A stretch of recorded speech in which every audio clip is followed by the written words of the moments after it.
could he be ruled out of order for implying that we get other orders from even other people, Madam Speaker, so that even your visitors who are on the gallery might imagine that we legislate based on knee-jerk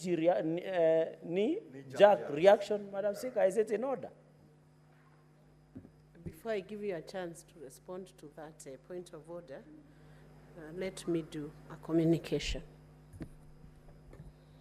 Honorable Senators, I have a communication from the chair of the Visiting Community-Based Organization, CBO, from Ikolomani constituency in Kakamega County. I would like to acknowledge the presence in the public gallery this afternoon of a Visiting Community-Based Organization, CBO, Shisele Tosha, from Ikolomani constituency in Kakamega County. The delegation is in the Senate on a courtesy call to Honorable Rachel Ameso Amolo, Commissioner of the Parliamentary Service Commission.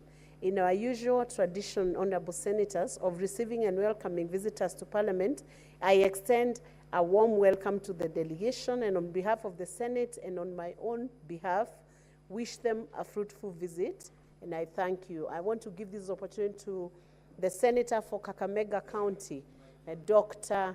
Senator Bonnie Halwale, to welcome this delegation to Senate. Thank you, Honorable Speaker.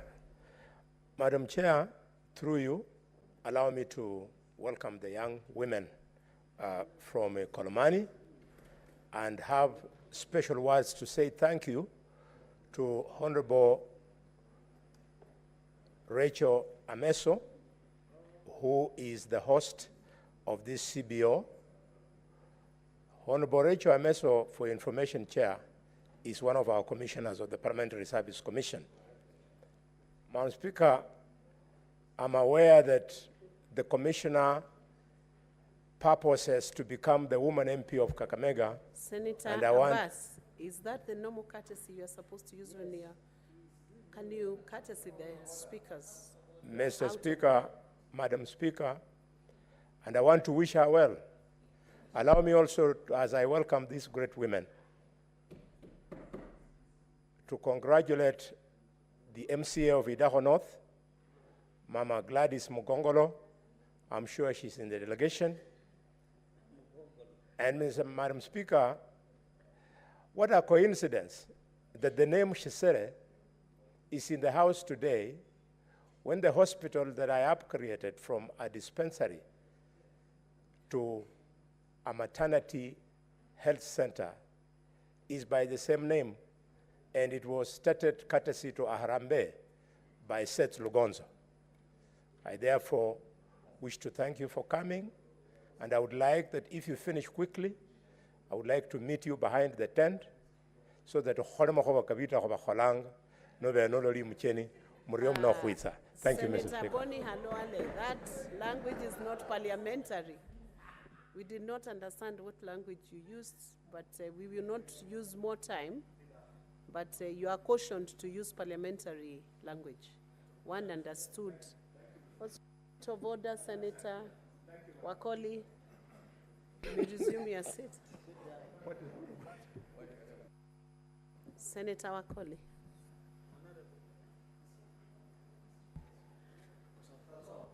Honorable Speaker, what my good doctor and bullfighter is saying, that we're extending an olive hand, a hand of welcome, and that we are going to do what we have always done, to guest and honorable people from our community. On behalf of Bungoma, I also welcome my mothers in the House. Thank you, Honorable Speaker. Thank you, Senator Wakoli. Senator Chimera, you can proceed to clarify what you meant on the point of order raised by Senator Cherargei. Asante, Speaker. Nafikiri Senator ndugu yangu kutoka Nandi alikuwa anazungumzia kuhusu ule mshtuko wa goti, kuashiria kwamba tunaleta sheria kwa sababu ya ile hali ya wazungu nikitohoa wanaita knee-jerk reaction, Speaker. Nimemaanisha kwamba, sikumaanisha kwamba kuna msukumo kutoka sehemu mbalimbali, lakini ile hali ya kwamba vijana wetu walipiga kelele kuhusu na ile taswira yote ya masuala ya Harambe, na ndipo sasa tunaona sheria hii imefika bungeni leo. Sikusema kwa kukusudia vibaya Bi Speaker, lakini nilikuwa naweka wazi tu kwamba kuna mchipuko wa ni hali gani ambayo sheria hii imefika bungeni leo hii. Bi Speaker, kunradhi, naomba kama imeeleweka niweze kuendelea na changizo yangu. You can proceed. Asante Bi Speaker. Bi Speaker, nilikuwa nasema kwanza, mimi ninafikiri hapo awali nataka kusema kwamba ninapinga vikali sana sheria hii Bi Speaker, kwa sababu ukiangalia kipengele cha 13 1 na 2 kinasema kwamba mtu yoyote yule ambaye ako katika ofisi ya umma kama kiongozi haruhusiwi kujihusisha kamwe na shughuli za Harambe Bi Speaker. Vile vile pia inasema mtu yoyote yule ambaye anapania kugombania kiti cha umma aidha cha kisiasa Bi Speaker, pia ndani ya takriban miaka 3 kabla ya uchaguzi mkuu haruhusiwi kufanya Harambe Bi Speaker. Na Bi Speaker, ni kinaya kwa sababu shughuli yote ya uongozi Bi Speaker ni kusaidia jamii yako, na mtu asikuelezee kwamba kwa sababu kuna hundi ya CDF ama hundi ya ngaf ama gavana ana fedha ile ambayo inamfikia kule ambayo tumepitisha leo, nafikiri bilioni takriban milioni 387, na niipongeze ile kamati ya mediation kwa kufanya hivyo, lakini imaanishi kwamba ukiwa na pesa ile ambayo kwa mfano una jukumu la kuleta basari Bi Speaker, basi uwezi kwenda kwa mfuko wako kibinafsi wewe mwenyewe kusaidia jamii yako. Nafikiri sio uongozi halisi Bi Speaker. Na vile vile pia sisi wa Pwani tunasema kuna kutoa sadaka kwa Mwenyezi Mungu Bi Speaker. Ukitoa Bi Speaker imaanishi wewe ni tajiri.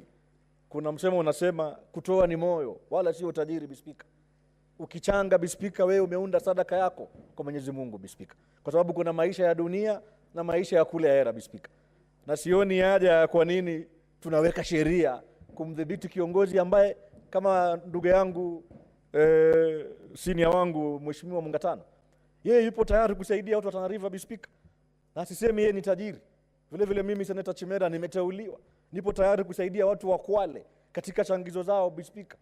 Iwe ni mchango wa Harambe ya mambo ya afya, iwe ni mchango wa kujenga kanisa, na hata hii weekend inakuja nitakwenda Lungalunga Catholic Church Bi Speaker kufanya mchango ambao wamenialika wao wenyewe, kwa sababu mimi nina imani, mimi ni Mkristo Mkatholiki. Nina imani kwamba na Biblia inasema kwamba tukija pamoja Yesu yu ndani yetu, na kwamba ni jukumu langu kama kiongozi kujenga hekalu la Mwenyezi Mungu.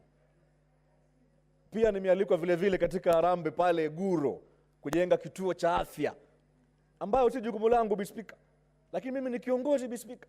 Siwezi sema siwezi na sina ile fedha ya kufanya ule mchango Bi Speaker. Lakini kuna marafiki ambao wamekwenda shule, ni wafanyabiashara, Mwenyezi Mungu amewabariki na wapo na nia ya kuregesha mkono katika jamii zao. Sio sawa Bi Speaker kuleta sheria ya kudhibiti mtu ambaye yuko tayari kutoa. Na nimesema kutoa ni moyo wala sio tajiri. Asante sana Bi Speaker, na mimi napinga vikali mswada huu. Shukrani na Mungu awabariki Bi Speaker. Thank you, Honorable Senator Eddie Okech.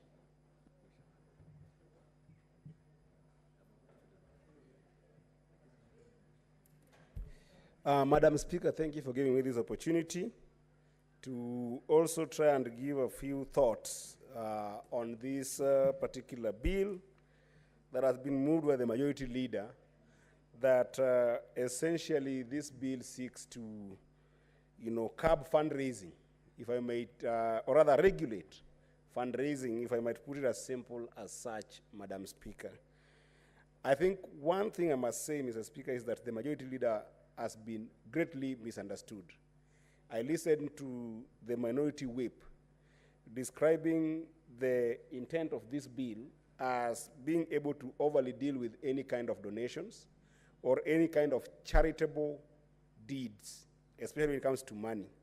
I don't think that that is what the majority leader seeks to cure here, because I don't think that the idea of this bill is to attack, for instance, the charitable organizations that we have in this country, if you may call them also non-profit organizations. I think that what the majority is seeking to cure here is the problems that we have seen in this country of public leaders using the platforms of fundraising as a way of basically capturing the people and as a way of insincerely taking control of public discourse. I think that is a fundamental problem. And Madam Speaker, I think that to that extent, the majority leader is very right. Because, Madam Speaker, Chapter 6 of the Constitution, which is what I think is the crust of the problem the majority seeks to solve here, Madam Speaker, Article 73, under that Chapter 6, talks about responsibility of leadership. And Madam Speaker, we have seen a lot of lack of responsibility by leadership, where the political leadership, to be specific, has been very irresponsible on issues of fundraising. Madam Speaker, one, the responsibility comes in the form of, the amounts of money that we see going to fundraising are amounts of money that cannot be explained by any means possible by the political class. This is a reality that the public is getting tired of that kind of behavior. And then number two, we are seeing a pseudo-control whereby when a politician contributes in different platforms or different institutions, then they take control of that institution completely. Now, this is a reality that we must face as a country. This is why the majority leaders come with this particular bill. And that is the reason why I'm taking you back to Article 73 under Chapter 6 of the Constitution that talks about responsibility of leadership, where it says, under Sub-Article 1, that authority assigned to a state officer, A, is a public trust to be exercised in a manner that is inconsistent with the purposes and objectives of this Constitution, demonstrates respect of the people, brings honor to the nation and dignity of the office, and promotes public confidence in the integrity of the office. Madam Speaker, what has happened in this country is that people have lost public trust in public officers by being led by politicians particularly, and then politicians who are going to do Harambees in different places, Madam Speaker, have also lost respect for the people, Madam Speaker. And also, the acts of Harambees that we are seeing in this country, in the manner in which they are exercised, Madam Speaker, do not bring honor to the nation, and they do not bring integrity and dignity to the offices that we have. What does this mean, Madam Speaker? If you further in that article, sub-article B, it says that authority assigned to a state officer vests in the state officer the responsibility to serve the people, service, rather than the power to rule over them. The political class, because of this Harambe, are ruling over our people. They are not serving our people, Madam Speaker. So this is a problem that is a serious conversation that the majority has brought in this House that then must be addressed. Now, the question is this. Is this the right way to respond to this problem that we are facing in the country? This is what I want to appeal to the majority leader, that this is not the right way to be able to respond to this problem. Because what the majority leader is trying to do here is that is trying to legislate bad behavior. Madam Speaker, you cannot legislate bad behavior by politicians in this country to use platform of fundraising to control the people, to rule over the people, to disrespect the people, to take advantage of the people, Madam Speaker. This bill is basically indicting the EACC.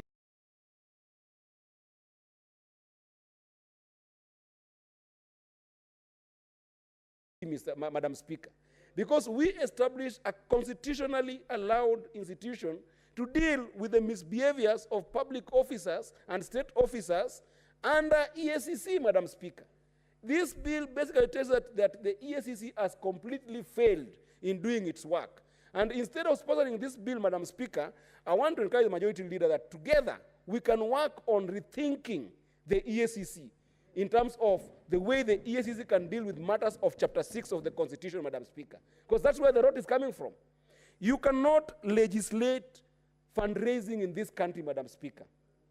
Because we are people of Kenya and we come from communities, from the family to the community, to the tribe, to the county, and then to the nation, Madam Speaker. We know what fundraising goes to do, Madam Speaker. And for the purpose of this conversation, Madam Speaker, I want to enumerate them. Madam Speaker, we have got 4 fundamental areas where our people find themselves in situations that they did not wish to find themselves in, where then they are forced to fundraise for. The first one, Madam Speaker, is education. Madam Speaker, there are schools in Nyatike sub-county. There are schools in Masangora, in Kuria West sub-county. There are schools in Kuria East, Madam Speaker. There are schools in Rongo, where I come from, that kids sit under the table of their parents to be educated. And when they go to school, they sit under the tree to be educated. What is wrong when that community comes together to sit down, that in the event that the government hasn't built a school there, then they can come together as a community to build those schools, Madam Speaker? What is the problem with that? And are you telling me that today, Madam Speaker, if there are people who have come and they don't come from a family of well-being, then they cannot reach out to their neighbors who are well off in the neighborhood to come and help them build those schools? Madam Speaker, all the schools in this country have been built as a function of fundraising. We cannot kill that, Madam Speaker. On the same education, Madam Speaker, the next problem is the problem of school fee, Madam Speaker. I can assure you, Madam Speaker, that 70% of young people who have passed primary school, Madam Speaker, cannot afford to go to school, despite the fact that we have got CDF to supplement their school fee, Madam Speaker. Madam Speaker, I take this time to share with you, and I'm not doing this for the sake of gimmicks. In the year 2005, Madam Speaker, having been adopted by a Kikuyu family in 2004 and lived with 8 families, I was meant to join Friends School Kamusinga in 2006 because I did my exams in 2005. And Madam Speaker, because I could not be able to afford school fee, remember that what we are doing now, the former President Kibaki, had tried to do it by executive power. President Kibaki had put an executive order that banned public solicitation of funds in 2004, 2003, Madam Speaker. When I passed to go to Friends School Kamusinga, Madam Speaker, I did not have money. But because the issue of fundraising had been banned by the Kibaki administration, Madam Speaker, it meant that I had to go to the DC to be able to get a form of a pro forma to raise money, Madam Speaker. For 3 months, I could not be able to get the DC to write for me a pro forma to go and solicit funds, Madam Speaker. When I eventually got the pro forma, Madam Speaker, I was only able to raise 800 shillings after 3 months, Madam Speaker. I missed my entire first semester or first term because I could not be able to raise money and I could not be able to go through getting even to the DC's office, Madam Speaker. And I had to join Friends School Kamusinga in second term when all my peers had already gone through a first term, Madam Speaker. And even then, it was through that act of having a pro forma, Madam Speaker, that I met one gentleman called Kennedy Okongo, a lawyer in town, who wrote for me the full check to go to school and be able to be a senator today in this house, Madam Speaker. Then today you are saying that for kids like me who might not have been aggressive enough to get to a DC, now have to go to a cabinet secretary or a CEC in county to get to be financed to get a fundraising document to go and raise money. Where are we going as a country, Madam Speaker? Madam Speaker, number 2, the area that people are facing a lot of problems in is medical issues, Madam Speaker. It might look simple for people here who have got medical cover to think that medical issues in this country are easy.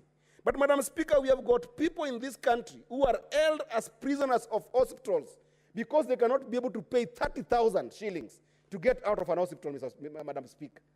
So the moment you say that for them to be able to raise money, to leave hospitals, to raise money, to go and get medical attention, Madam Speaker, then they must look for the CEC. They must form a committee. They must look for people who are well off. Madam Speaker, what are we doing to our country? Let us legislate for not the bad manners of politicians. Let EACC do their job, Madam Speaker. Madam Speaker, we also have another area here that people just don't understand. The burden of funerals in this country, Madam Speaker. That's another area that me as a political class have faced a lot of requests on, where somebody has suffered and died in a hospital. Then they get imprisoned in mortuary, yet they're dead, because their own families cannot be able to afford a fee of 30,000, 10,000 shillings, sometimes as little as 5,000 shillings, Madam Speaker. A family cannot be able to get their person out of a mortuary. What is wrong with that person reaching out to a neighbor or to me, who might be a little bit privileged, to help out and to lend a hand to get this person out of a mortuary, Madam Speaker? These are real issues. They're not stories. They are in our communities, Madam Speaker. Now, I know that the bone of contention that has been there is the issue of church and mosques, Madam Speaker, where the political class have been able to use pulpits and places of mosque to do political campaigns and make it difficult to make sense for nourishment of our people in terms of spirituality, Madam Speaker. Again, I do not support the idea that we can ban fundraising for churches, that we can ban fundraising for mosques, Madam Speaker, because the role that mosques and churches play in terms of moral compass of our community, Madam Speaker, the value might not be quantifiable, but indeed it's untold in terms of the impact they're having on our community. I think that, Madam Speaker, let the churches self-regulate in terms of controlling the bad manners of some few politicians. And it's not all of them, Madam Speaker. It's some few politicians who have got bad manners of using this platform as a place of bravado and ego setting in terms of their political nourishment instead of their spiritual nourishment, Madam Speaker. But we cannot ban the political class, the public officer, the state officer, the private individual, the corporate individual from raising money to grow churches, to grow mosques, and to grow houses of worship when these places are actually helping to contribute in supplementing the government's effort in terms of building our moral capacity in this country, Madam Speaker. Madam Speaker, if you want to build a strong home, you must constantly build three things in a human being. That is why, even in creation, there is Holy Trinity. That's why even in creation, we are created in threes, Madam Speaker. The first thing you must feed in a human being, Madam Speaker, is the mind of a human being. That's why we have got an education system. But once you fed the mind of a human being, Madam Speaker, there is still no peace if you do not feed the heart of a human being, Madam Speaker. And that is where the churches and the mosques are coming from, Madam Speaker. But a peaceful heart with an educated mind is never peaceful unless you also feed the stomach of this human being, Madam Speaker. That's when you have got a complete human being, Madam Speaker. So any moment you take away any of those segments in the society, you can't make it. We as a government and as a political class can only feed the stomach. Education institutions can only feed the brain. Where do we leave the hearts of our people? It is to the churches and the mosque, and we cannot allow for any law that makes it impossible to build those churches and to build those mosques, Madam Speaker.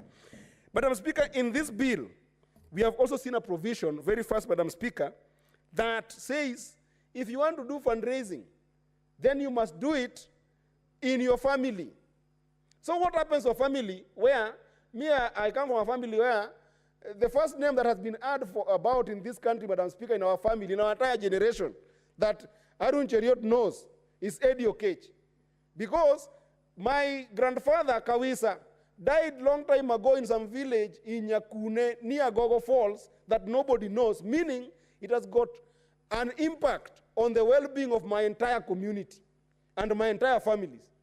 So you are letting me be in a situation where if you want to do for fundraising, I can only do it with my family and not with the family of Mungatana who I now know, who I can invite and tell him, support me here and there. Madam Speaker, this is now discriminating and then making people to be in their own cocoons of successful families, the haves versus have-nots. We cannot allow that in our country, Madam Speaker. And lastly, Madam Speaker, there is the issue of the regulators. You are talking about regulations being done by Cabinet Secretary. Madam Speaker, in law, it looks easy. But in practice, how will this Cabinet Secretary regulate the President in terms of making sure that the President abides by the requirements of this law? It's not possible. The President cannot be regulated by the person that is the supervisor and the boss of. Madam Speaker, at the county level, you are saying in this bill that the CEC, in charge of planning and social development, will regulate fundraising. How will this person regulate the governor, where our governors have got so much ego that you cannot even tell them something in a funeral or in a function. It will mean that some political class will have more powers to even take advantage of fundraising further than some political class that don't have power. Yeah? So it will be a business for the higher political class to actually do what they want with this fundraising thing and leave those people who are smaller to be, in fact, you are giving the most powerful political people a tool to harass their opponents and other people with this bill, Madam Speaker. This is a good and a well-intended bill to cure the problems of our leadership under Article 17 of the Constitution, but it is not a solution. It is legislating a behavior of bad politics, bad manners of politicians that cannot be cured by this bill. Let us sit as a house and come up with a legislation that will help us rethink the entire EACC and make sure that EACC can do its job or disband it and come with a more functional anti-corruption institution that can deal with corrupt leaders. With that, Madam Speaker, I reject this bill in the entirety. Thank you, Madam Speaker. Thank you, Honorable Eddie. Senator Abbas Sheikh Mohammed.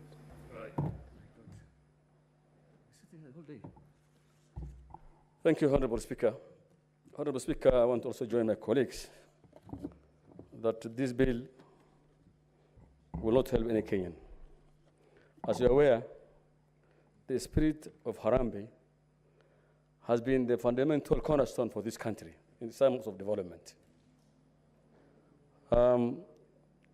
It's only after CDF and the other funds came in and the country economy improved that people want to change the spirit of brotherhood. The Harambees or the fundraisings have created cohesion in this country. That most of the poor people have really come up. Most of the students that today, most of our professionals went for scholarships outside the country through Harambees. It created, fundraisings and Harambees have created love among the communities. It's only through sharing with the poor that we love one another. Honorable Speaker, we cannot today throw away the brotherhood that Harambees have created. As you are aware, this country, almost 70% is below the poverty line. And they cannot even afford 2 meals in a day. They cannot afford to pay school fees. Initially, government said there's free education, but we're not seeing any free education here today. You are seeing even the primary kids have been told go and bring money. Mothers cannot even afford. They even sell chickens and all these things. Honorable Speaker, I've started working with this government way back in the 80s. And by the time I was starting job, the Harambe was actually at the peak. Because there was no school infrastructures. Kids were learning in the school and under trees.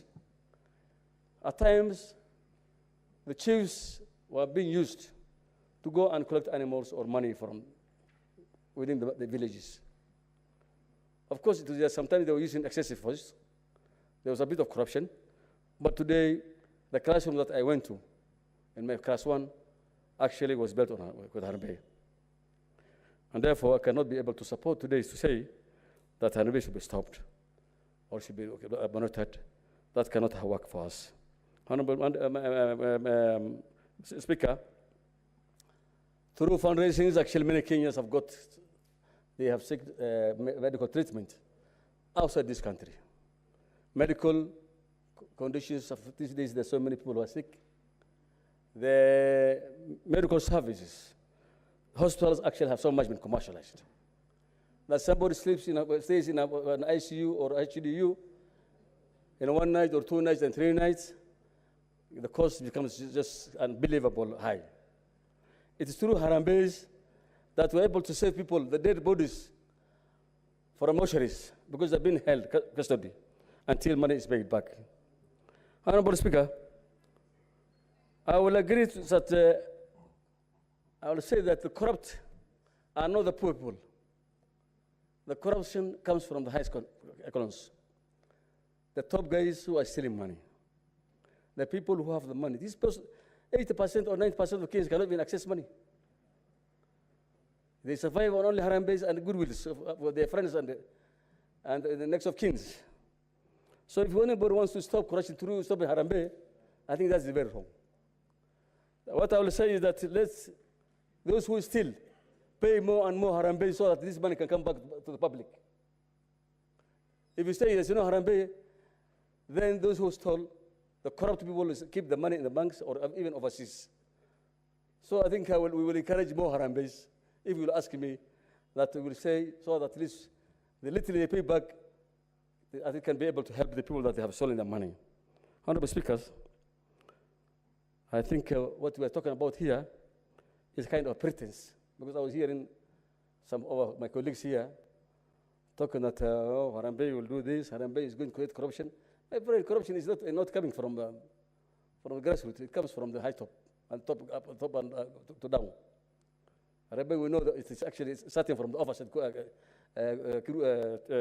institutions. So, Honorable Speaker, I think Harambes shall not be controlled. Harambes cannot, I mean, if you want somebody to stop corruption, let this House produce, or let's institute a bill that will seriously deal with corrupt people. Like the China, you know, even if you're going to be killing somebody, even if you're going to jail somebody 100 years, so that somebody can be able to face the consequences of his stealing. But Islamic Harambe, just because somebody has stolen and they want to clean his money, will not help stop the corruption. With those few remarks, I beg to support. I want to oppose the bill.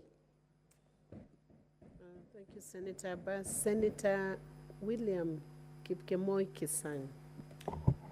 Thank you, Madam Speaker. Madam Speaker, I believe the intent of the bill originally was not bad, because we had issues in June, and because of the conversation we had at the State of the Nation debate, this is bill is as a result of what happened that time, Honorable Speaker. And I want to report to you, Madam Speaker, that some of us went to school because of Harambes. If you get somebody who is 45 years and above, who is in this house, or outside there, Madam Speaker, most schools at that time, there used to be two types of schools. There was schools done by government, and there were some Harambe secondary schools. Most of our public schools now in the rural setup, Madam Speaker, were called Harambe secondary schools. And those Harambe secondary schools, Madam Speaker, some of them even now are national schools, were built by the community, they were built through Harambe, Madam Speaker, by our parents, selling cows, some selling busi, others selling sheep, and all types of things, Madam Speaker, to ensure that the schools are built.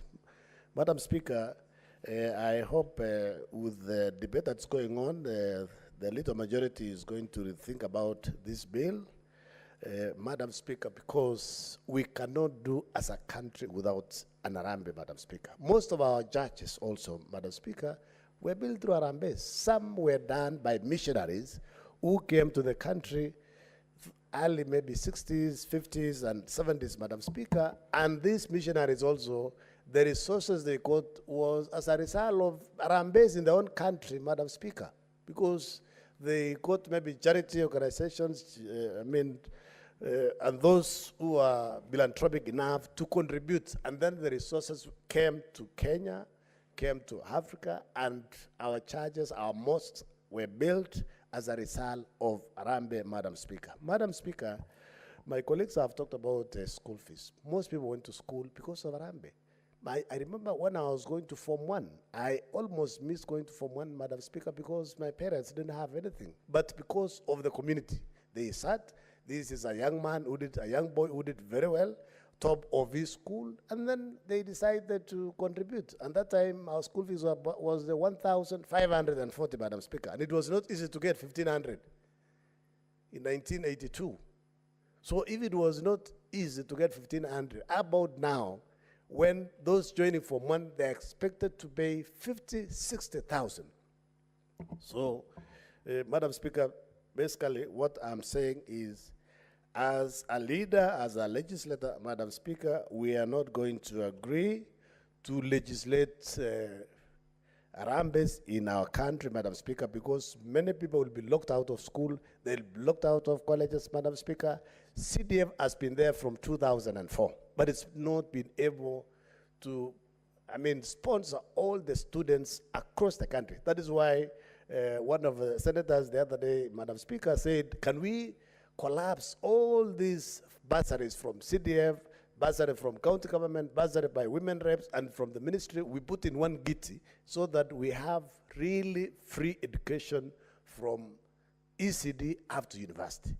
The only way we can agree, Madam Speaker, to regulate fundraising is if we say completely now from nursery to university education is completely free, Madam Speaker, so that we know those from less fortunate, less privileged families, Madam Speaker, can have education, which is an equalizer, Madam Speaker. Madam Speaker, the state of health in the country, Madam Speaker, you know, in the village, most of our dispensaries, most of our health centers, Madam Speaker, there is no medicine.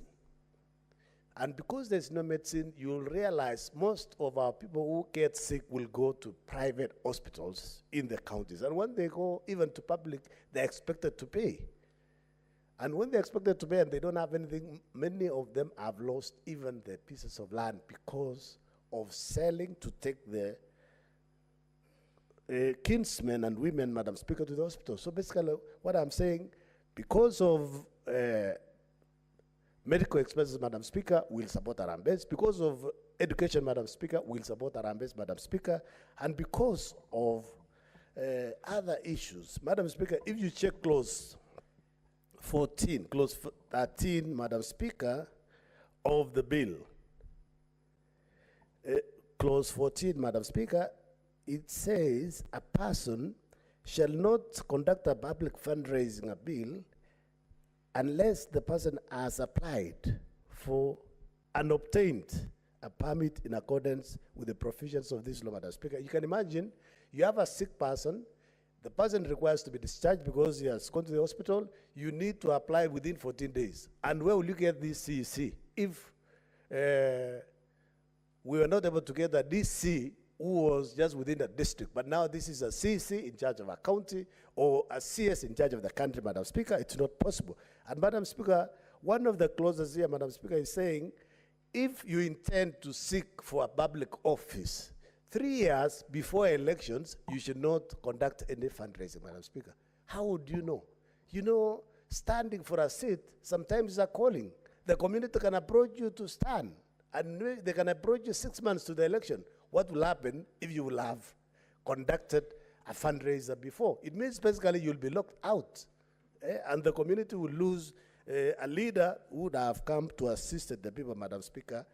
You check the fines, Madam Speaker, that if you conduct a fundraiser without a valid permit, Madam Speaker, you can pay a fine of 5 million. How will you pay a fine of 5 million when basically you are looking for resources to release somebody from the hospital or to take a child to the hospital, to school, Madam Speaker?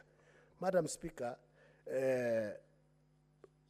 basically what I'm saying is when the time comes to vote, Madam Speaker, we are going to reject this bill, and so that we can basically ensure that we continue supporting our people. This is a social call, it's a social rally to ensure that our people are assisted, Madam Speaker. With those few remarks, Madam Speaker, I oppose this particular bill. Thank you. Thank you, Senator Kisang. I do not see any other senator, and so I'll call upon the mover to reply. Majority Leader, Senator Aaron.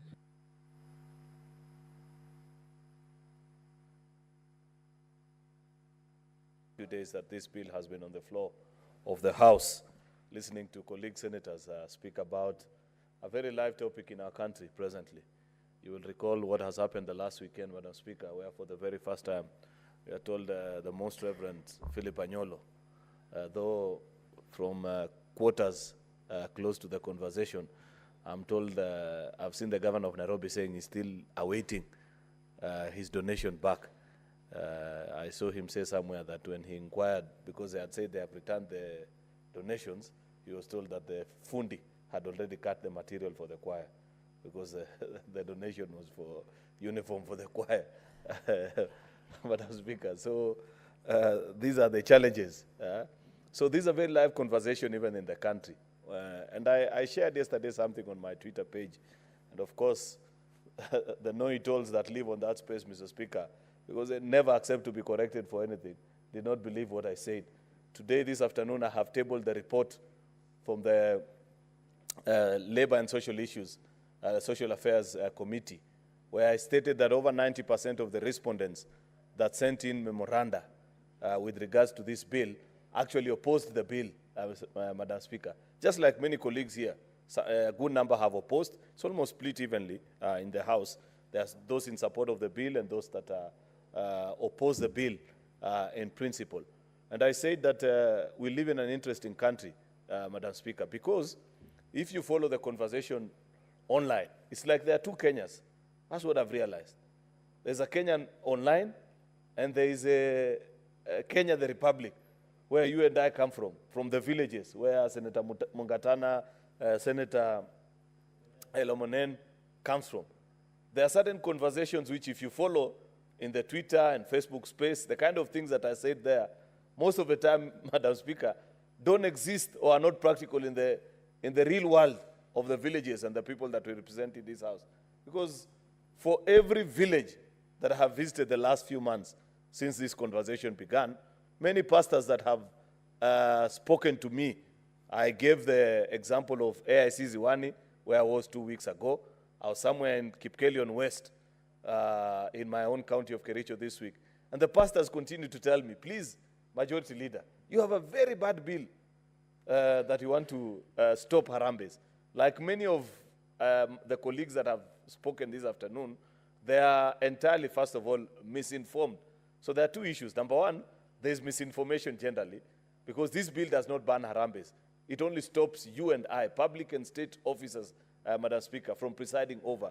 Otherwise, Harambees are permitted, Mr. Speaker. But second and most importantly, unlike the statements that I see from churches here, I saw from Jackson Olesapit, I saw from the Catholic bishops telling us that we need to put, that the church actually wants to put a stop on this. But it's not what preachers tell us in the villages where we come from, including in parishes of the Catholic Church. In my own office, even as I hear what is being said by the Catholic bishops here in Nairobi, in my own office in the village, Madam Speaker, or in our counties, many of these members will tell you that they have cards of pending Harambe invitations from the same churches, including Catholic and Anglican. That's why I say it's like there are two worlds in this country. Some space in the air called online, where you're chasing things that are unseen and people compete for attention and applause. Then the real world in the villages where we come from, where people tell us different things. Therefore, as a legislator, Madam Speaker, sometimes it is difficult to know which world to react to, Madam Speaker.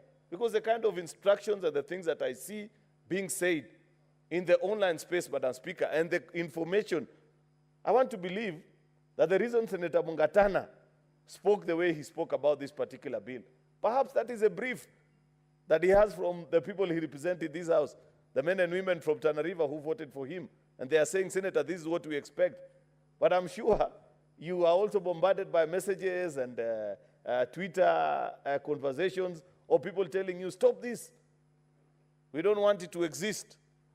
So, Madam Speaker, our work as legislators is increasingly becoming difficult.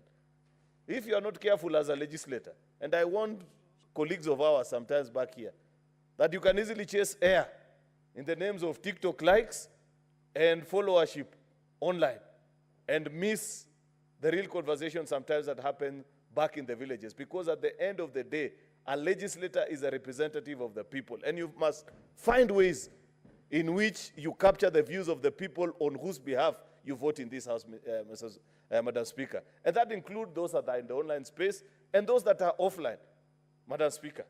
Therefore, I have listened to the comments of colleagues about this bill, very interesting, some proposing a total rejection, some proposing, like Senator Ledama, that don't just ban Harambees, look also into charitable organizations that run one or two charity activities in the country to ensure that they do this in strict compliance with our laws, Madam Speaker, that you ensure that in the contributions that they receive from donors abroad, Madam Speaker, the same is actually shared for the intended purpose of those who are making those donations. To those, Madam Speaker, that agree that we need to stop members of the public and state officers, Madam Speaker, from participating in fundraisers for the sole reason that it is one of the avenues through which we can demonetize our politics and reduce the influence of money in our politics, which, like the good Bible says, Madam Speaker, money is the root, actually, to evil. And many times when money is not prudently used, Madam Speaker, it can be used for bad things in our society. Therefore, Madam Speaker, my proposal will be that in such a time as this, where you have a report of the bill, you have members who have a divided opinion, before eventually putting this to a vote, it will be good to consult further and listen if, Madam Speaker, whether there is a way that the bill can be enriched, Madam Speaker, or do we lose the overall intention? Because there are those that have taken issue, for example, with the fact that you are proposing committees through which you can not per se regulate, but a reporting mechanism where the CEC in our counties and the Cabinet Secretary for Finance, Madam Speaker, can receive reports of some of these public fundraising appeals, Madam Speaker. And this is important, Senator Mungatana. I wouldn't wish that we lose that even in this conversation. Because how many times have you been invited to fundraisings where months later, if you try to go and check whether that money was actually used for the intended purpose, you cannot establish whether that happened or not. And therefore, there was a proposal. Maybe the mechanism that has been proposed needs to be refined. It is at this time that many people are beginning to speak on this topic and say, give us more time to make our contribution. Maybe, with leave of your office, Madam Speaker, it will be an opportune time to provide additional time for people to either think through and share their amendments before eventually taking a vote on this bill, Madam Speaker, including calling for submissions from members of the public. I said this yesterday on my tweet, and this is the accurate information. The report that is before the House bears me witness that there is no religious organization that sent in a memorandum on this bill. And that is quite curious, because I see people speaking very strongly. I expected to see the Catholic Church, I expected to see the Anglican, at least the two of them that have spoken publicly in support of this bill, Madam Speaker, to send in memorandum in support, Madam Speaker. There are also others that have spoken in opposition to the bill. At least it will have enriched our work as legislators, Madam Speaker, to benefit from their perspective, Madam Speaker. Therefore, this is an interesting conversation that the country needs to have with itself before the conclusion and the final determination of what to do with this particular bill, Madam Speaker. And therefore, as Majority Leader, I will be writing to the Speaker, seeking for additional time for first, consideration of additional views, and second and most importantly, to give legislators time to reflect and perhaps seek more opinion from your own people. Senator Mungatana, it will be good for you to ask the people in Tana River, including the young people that perhaps at the time where this conversation began, let's not lose track of history. This conversation began at the height of the so-called Gen Z protests, Madam Speaker, and I'm sure there were young people in Tana River who spoke and said, yeah, we don't want politicians in our churches, we don't want to see them make donations, and so on and so forth. It will be important to listen to them over this weekend, especially as they speak in a large gathering at your village back in Garsen, Mr. Speaker, so that they speak, Madam Speaker, sorry, so that they speak and instruct you in the presence of the rest of the voters, and they can hear what the feedback from the rest of the voters will be before you eventually cast your vote, Madam Speaker. Because at the end of it, Madam Speaker, this conversation is about trying to reduce the influence of money in our politics, Madam Speaker. And let's not pretend here. Harambees form part and parcel of our body politic, and the kind of contributions that people make eventually has an influence in the determination, Madam Speaker, of whether to vote for a candidate or not. It may not be the only determinant, but many of the times, Madam Speaker, it has been used as a yardstick to gauge your abilities and your prowess, Madam Speaker, in terms of marshalling resources, and people use it even as a determinant. Madam Speaker, if you are not careful, and if you do not put a check on this space of fundraisers, Madam Speaker, in another 2 or 3 cycles of Parliament, you will have these houses filled up with wash-wash characters, Madam Speaker, because increasingly it is becoming difficult, Madam Speaker, even to campaign on issues. How many times do these members of this House go out to campaign, Madam Speaker, and before you address a gathering, people don't want to listen. They tell you, we've had those stories before. They're already queuing and saying, just finish with us. We know what we'll do at the ballot, Madam Speaker. Therefore, we will have to be intentional. And it's not just by way of fundraisers, Madam Speaker. It includes the overall influence of money as a mobilizing tool, as a determining factor in who gets elected into Parliament and positions of leadership, Madam Speaker. We have campaign financing laws, but how effective are they, Madam Speaker? You remember when you were running for last election, we were supposed by law, Senator Mungatana, to open an account, through which you channel your public, your campaign finances, and manage it, then file returns to IBC. How many politicians observed that, Madam Speaker? So until there's intention on us as a legislature, Madam Speaker, to show that we are going out of our way to reduce the influence of money in our politics, then it will be difficult, Madam Speaker, for us to fight corruption.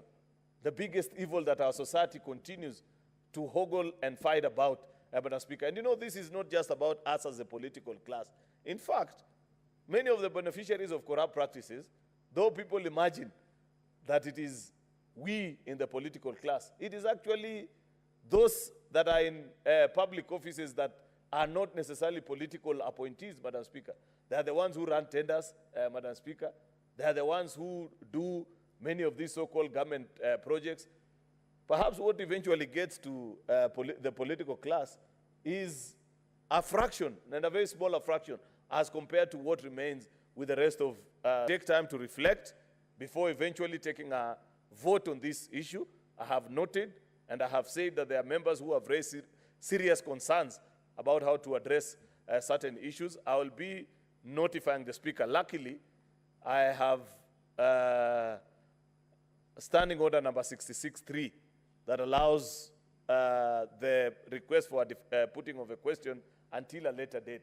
In the intervening period, Madam Speaker, we could take that opportunity to either consult further and make listening to more memorandum from members of the public with regards to this particular bill. I will inform the Speaker of this request by way of a letter so that perhaps we can make an eventual decision actually on this particular issue. With those many remarks, Madam Speaker, I beg to reply and request that in accordance to Standing Order number 66.3, we defer the putting of a question until a later date when all these other things that I mentioned have happened. I thank you, Madam Speaker. Thank you, Majority Leader. That request is granted. We defer the putting of the question, and you can dispatch that communication to the Speaker's office on the request to receive more memorandum and views on this bill. I will now reorganize the order paper and call out and request the clerk to call out order number 16. Order number 16, the County Assembly's Pension Scheme Bill, Senate Bills number 14 of 2024, second reading.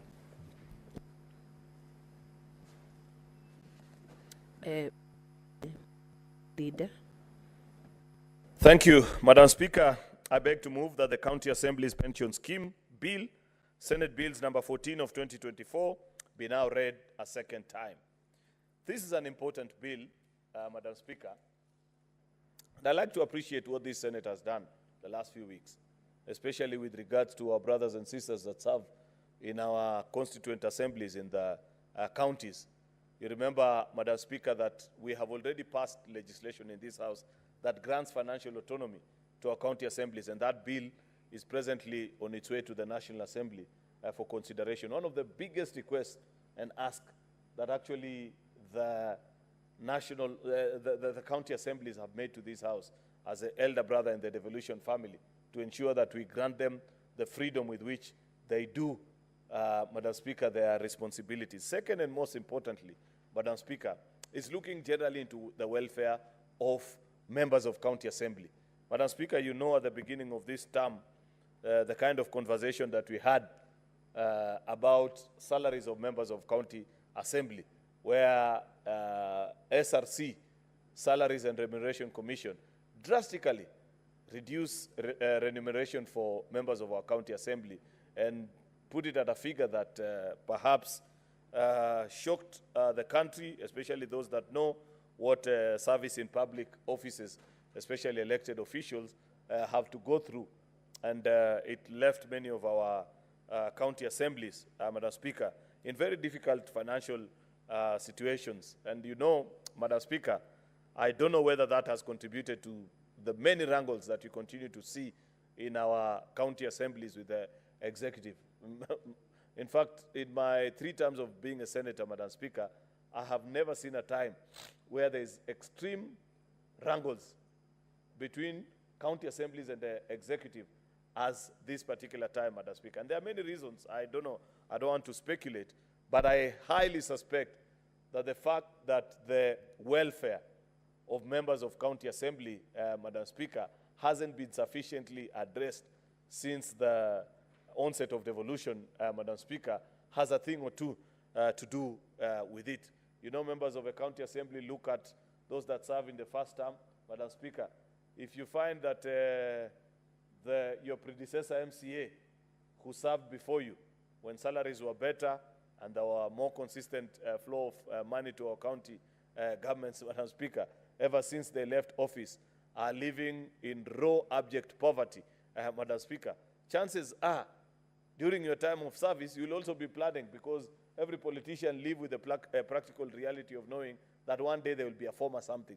It may be at the next election, the next or the subsequent one, they may survive it, but one day, one time, they will cease holding the power and the influence of public office, Madam Speaker, and therefore they need to be assured of their future, especially knowing the very fact that in this country, once you have served as an elected official, it's extremely difficult for you to secure employment elsewhere. Very few people will trust you. If you appear before an interview panel and you say, oh, I was a member of parliament previously, chances are very high that they will actually reject your request for employment, Madam Speaker. Then this passes and holds true from MCA all the way to members of parliament. Therefore, Madam Speaker, it is not a waste of valuable legislative time to be processing this bill with regards to pension, actually, of our members of county assemblies, Madam Speaker. The principal object of this bill actually is to establish the county assemblies pension scheme, which is for all members of our county assemblies, and to provide for establishment of the scheme's board of trustees and provide for the scheme's management and administration. The bill proposes to have the scheme offer lump sum payments as provident, periodic payments as pension and income drawdowns. The proposed scheme will transition all members of a county assembly into one universal scheme for all 47 county governments, besides being open to other public officers and any other person that may be approved by this particular board. Madam Speaker, eventually when the devolution committee return their verdict on this particular bill, because earlier on I asked Senator Abbas, who's the chairperson of this committee, and I've had opportunity to listen to County Assemblies Forum, Madam Speaker, who shared their views and input on this particular bill. It will actually be important to note what their contributions will have been, how they intend the bill to be improved, but this is the basis upon which we are beginning this conversation on the need to ensure that members of our county assemblies, just like we that serve in the national legislature, have some form of pension, Madam Speaker. And let it be known, because I know how the Kenyan media operates, I would not be shocked if tomorrow morning I wake up to a screaming headline that says, oh, Majority Leader moves a bill to give pension to members of a county assembly, then people will begin the usual conversation that is most of the time misinformed in our public spaces, Madam Speaker. This is not about raiding the public coffers. It is about setting up a pension scheme that perhaps, and just like ours, Madam Speaker, will be contributory. We deducted monies actually during our time of service here in this house, Madam Speaker, and eventually when you retire and you get to the proper age, Madam Speaker, you earn pension depending on how much you've contributed over the years. And that's why the members that have served longer, Madam Speaker, enjoy more resources, because it is actually a contributory scheme and not a raid on the public coffers, Madam Speaker, as many would imagine. The establishment of this scheme is paramount, as it will provide financial security, Madam Speaker, for members of the County Assembly upon retiring, and ensuring that they transition out of service with dignity and stability. I've explained, Madam Speaker, how we undermine devolution by having people serve in offices where they know that my only usefulness to this society is when I'm in office. And therefore, sometimes, even in their decision-making, the fact that you have no guaranteed security in the future, people tend to make decisions that are short-sighted because they have no absolute plan, but plan for the future. But if you are certain, Madam Speaker, that there is already a scheme set out for you, Madam Speaker, where in future, once you retire or once you exit, Madam Speaker, from that particular office, Madam Speaker, there is a decent salary that can keep you going. How many times do you meet former members of County Assembly, Madam Speaker, who struggle even with basic things as basic as school fees and even food to eat? Madam Speaker, my phone is full of messages from people that I know from across the country who previously served as either councillors or members of a county assembly. They gave service to this country, Madam Speaker, but we haven't organized ourselves in a way that you equally enjoy pension once your days here are done or in public service. Without a pension scheme, members and staff of our county assemblies face challenges in meeting their needs, leading to financial vulnerability. Therefore, this bill actually establishes the county assembly pension scheme, which will cushion members of our county assemblies from financial strain post-retirement. For this reason, the importance of this bill, Madam Speaker, can never be gainsaid. There are various parts of the bill, Part 1 to Part 5. Part 1 of the bill, which compromises Clause 1 to 5, contains the preliminary matters, which is a title, interpretation of terms, applicable clauses, Madam Speaker, and institution, organization, or state officer who shall join, and the scope of the bill, which is to the extent and range of those who may access services of this particular scheme. Part 2 of the bill, Madam Speaker, it comprises Clause 6 to 21, which provides for establishment of the scheme. It establishes the County Retirement Scheme Fund and its Board of Trustees, which provides the procedure for appointment of the trustees and the necessary qualifications. We don't want anybody, Madam Speaker, just any person that has the opportunity to arise and claim, Madam Speaker, that they should be allowed the chance to run these schemes. We need people that are qualified. So it provides that the trustees function and the powers and set the tenures to 3 years, renewable once, based on their performance, Madam Speaker.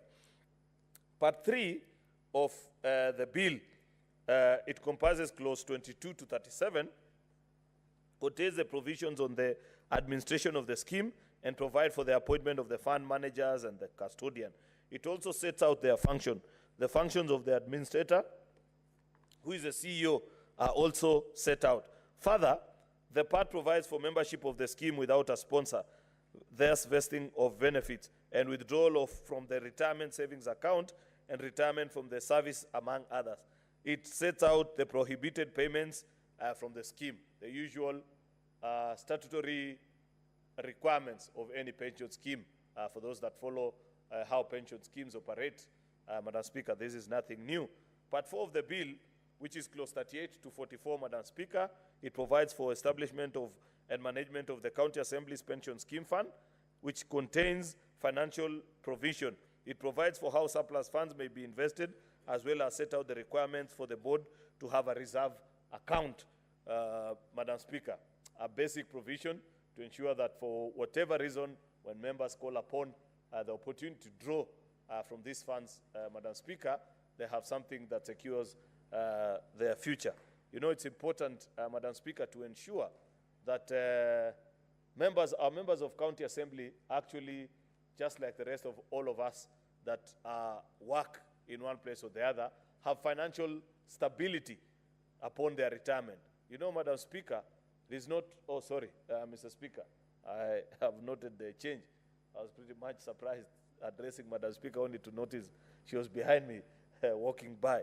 Mr. Speaker, it is assumed what is a contribution to poverty, Madam Speaker, where when they say poverty is a vicious cycle, Mr. Speaker, how many times actually people contribute to their own poverty by ensuring that they don't join any sort of a pension scheme, and eventually upon their retirement, they have to rely on members of the public or members of their family to sustain their life.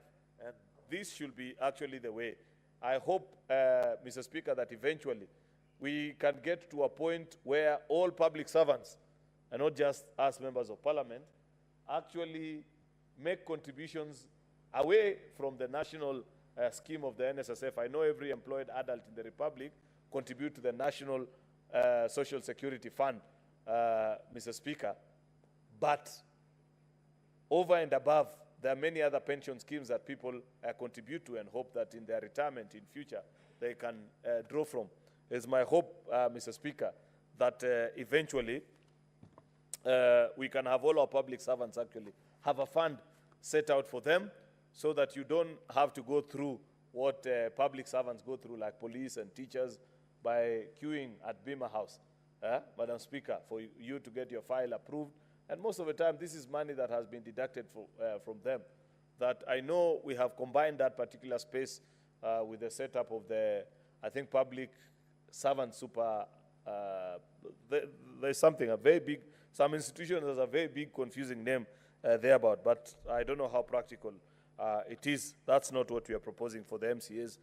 This is just one purely for members of our county assembly. Part 5 of the bill, which is clause 45 to 53, it sets out the general provisions, including the duty of care of the board, protection of trustees and employees of the scheme from personal liabilities, offenses, penalty clauses, the usual conversations about how to manage a scheme and how they conduct their business. So I wish to state that this is a very important bill, and I urge members of the Senate to support, Mr. Speaker, so that our brothers and sisters in our county assemblies, Madam Speaker, can have a more reliable pension scheme system, and upon their retirement from public office, Mr. Speaker, they live decent life like they lived during the days as they toiled and served members of the public. With those very many remarks, I beg to move and request the Senator for Tana River, Senator Danson Buya Mungatana, to second this bill. I thank you, Mr. Speaker. Senator Mungatana. Thank you very much, Mr. Speaker, for giving me the floor of the House. Mr. Speaker, I want to really thank the Honorable Heriot, our majority leader, for moving this bill in a very eloquent way and expressing how important this bill is. Mr. Speaker, I think I'm one of the older members in this House. And Mr. Speaker, part of my political journey, I served the Republic of Kenya as elected member of Garsen. And Mr. Speaker,